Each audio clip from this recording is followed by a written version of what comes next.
با نام و یاد خدای مهربان عرض سلام، ادب و احترام دارم خدمت شما دانشجویان عزیز. سیدی هستم، دانش آموخته مقطع دکتری ریاضی محض از دانشگاه صنعتی امیرکبیر و خیلی خوشحالم از این که افتخار دارم از تیم دانشگاهی نو دوره آموزشی مبانی جبر رو در خدمتتون باشم. این دوره آموزشی در 29 جلسه تهیه شده و موضوعات رو در 2 فصل و در قالب 15 بخش تنظیم کردیم. عناوینی که در این دوره قرار هست ارائه بدیم رو خدمتتون میگم. فصل اول آشنایی با نظریه گروه ها هست. در ابتدا با مفهوم عمل دوتایی آشنا میشیم. عمل دوتایی شرکت پذیر، عمل دوتایی توزیع پذیر رو میبینیم که چی هست و کم کم آماده میشیم برای اینکه گروه ها رو معرفی بکنیم. در ادامه جدول کیلی رو معرفی میکنیم و میبینیم که برای گروه های متناهی به راحتی میتونیم با کمک جدول کیلی عملکرد گروه رو بررسی بکنیم. قانون حذف رو یاد میگیریم و در ادامه چند مثال خاص از گروه ها ارائه میدیم، مثل گروه متقارن از مرتبه n، گروه دوبچه مرتبه n، گروه چارتای کلاین، گروه کاترنیون ها.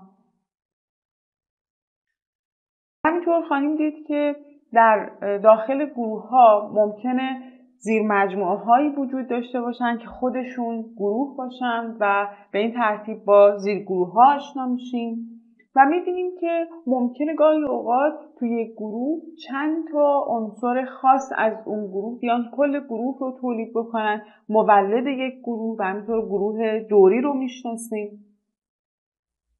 یاد میگیریم که مرتبه یک گروه و همینطور مرتبه عناصر یک گروه رو چطور محاسبه بکنیم. و بعد یه ابزار قدرتمند دیگه‌ای برای شناسایی یک گروه معرفی می‌کنیم به اسم همدسته ها. در ادامه قضیه لاگرانژ رو میاریم و اثبات می‌کنیم و نتایج بسیار مهمی از قضیه لاگرانژ رو هم ارائه میدیم.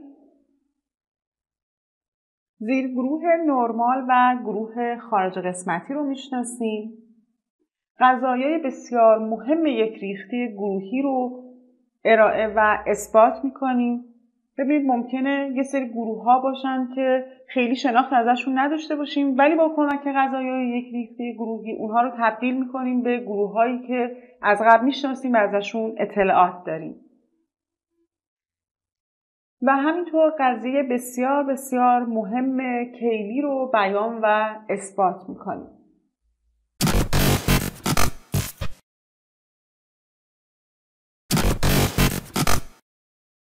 وارد فصل دوم آشنایی با نظریه حلقه ها میشیم. در ابتدا با مفهوم حلقه آشنا میشیم و همینطور میبینیم که تو حلقه ها ممکنه زیر مجموعه های خاصی باشن که خودشون تشکیل حلقه بدن، بهشون میگیم زیر حلقه.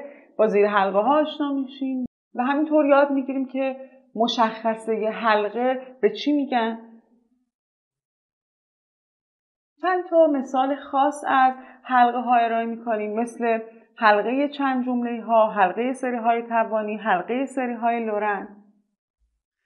و همینطور یه ابزار قدرتمند دیگه برای شناسایی حلقه ها معرفی میکنیم به اسم ایدئال و با حلقه های خارج قسمتی آشنا میشیم و در ادامه مشابه قضایای یک ریختی گروهی قضایای یک ریختی حلقه‌ای رو ارائه میدیم و به کمک این قضیه ها حلقه هایی که خیلی ازشون شناخت نداریم رو تبدیل میکنیم به حلقه هایی که میشناسیمشون و ازشون اطلاعات داریم.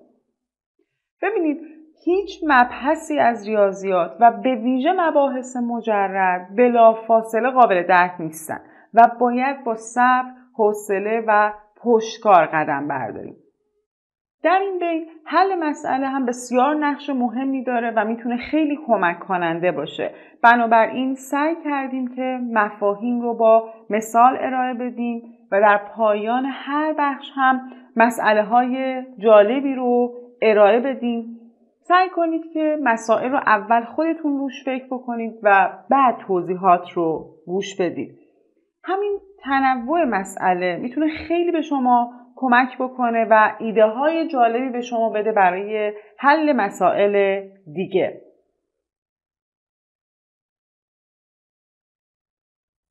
امیدوارم که این دوره آموزشی بتونه در بالا بردن سطح دانش و مهارت حل مسئله به شما کمک بکنه. برای شما موفقیت آرزو میکنم.